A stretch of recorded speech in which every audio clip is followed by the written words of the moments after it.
হাদির মৃত্যু ঘিরে সংঘবদ্ধ ন্যারেটিভ, একই স্ক্রিপ্ট, একই সময়, একই লক্ষ্য।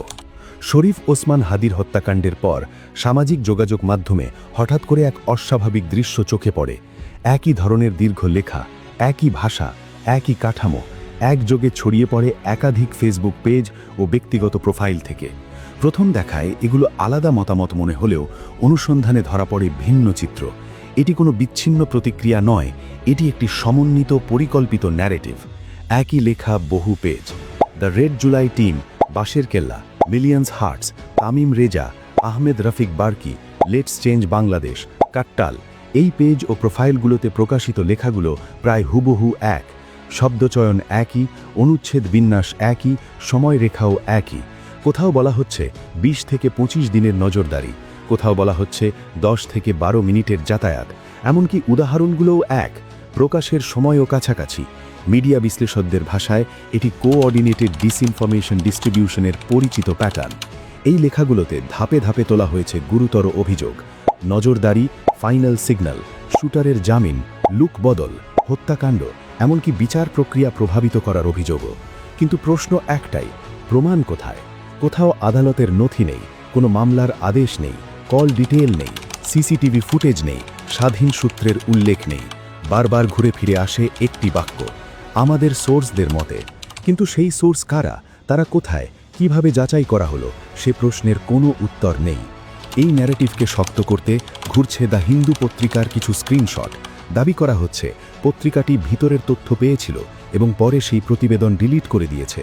কিন্তু অনুসন্ধানে দেখা যায় এই স্ক্রিনশটগুলোর কোনো স্থায়ী লিঙ্ক নেই, কোনো আর্কাইভ কপি নেই, স্বাধীনভাবে যাচাই করার সুযোগ নেই। মিডিয়া পর্যবেক্ষকদের মতে ডিলিট হয়ে গেছে এই দাবি নিজেই একটি পরিচিত কৌশল, যাতে সন্দেহ ছড়ানো যায় কিন্তু যাচাই করা না যায়। তাহলে প্রশ্ন আসে, বারবার কেন ডিজিএফআই? বিশেষজ্ঞদের বিশ্লেষণ বলছে, নির্বাচনী সময় যত ঘনিয়ে আসে একটি প্রতিষ্ঠান তত বেশি সক্রিয় থাকে। নির্বাচনী নিরাপত্তা, গোয়েন্দা সমন্বয়, রাষ্ট্রীয় স্থিতিশীলতা রক্ষায়। এই বাস্তবতায় ডিজিএফআইকে দুর্বল বা বিতর্কিত দেখাতে পারলে রাজনৈতিক ফায়দা তোলার সুযোগ তৈরি হয়।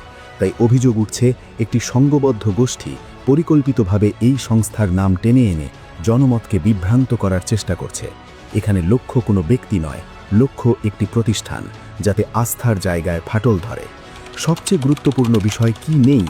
তদন্তকারী সংস্থার কোনো অফিসিয়াল চার্জশিটে এই দাবিগুলোর উল্লেখ নেই। এই ন্যারেটিভ সমর্থন করে এমন কোনো স্বাধীন অনুসন্ধানী রিপোর্ট নেই। আদালতের আদেশ, ফরেনসিক রিপোর্ট, কল ডিটেল, কোনো প্রাইমারি ডকুমেন্ট সামনে নেই। সবশেষে একটাই কথা, শরীফ ওসমান হাদির হত্যাকাণ্ড একটি গুরুতর অপরাধ। এর ন্যায় বিচার হবে প্রমাণ, তদন্ত এবং আদালতের মাধ্যমে। কিন্তু যেভাবে একই লেখা একই সময়ে বহু পেজ থেকে ছড়ানো হচ্ছে, তাতে স্পষ্ট একটি সংঘবদ্ধ চক্র পরিকল্পিতভাবে ঘটনাটিকে ভিন্ন খাতে প্রবাহিত করতে চাইছে। যাচাইহীন বিদেশি পত্রিকার স্ক্রিনশট, অস্পষ্ট সোর্স এবং রাষ্ট্রীয় প্রতিষ্ঠানকে টার্গেট করা, সব মিলিয়ে এটি তথ্য নয়, এটি বিচারকে বাধাগ্রস্ত করার অপপ্রয়াস। দায়িত্বশীল আচরণই একমাত্র পথ। গুজব নয়, প্রমাণ দরকার, ন্যারেটিভ নয়, ন্যায় বিচার চাই।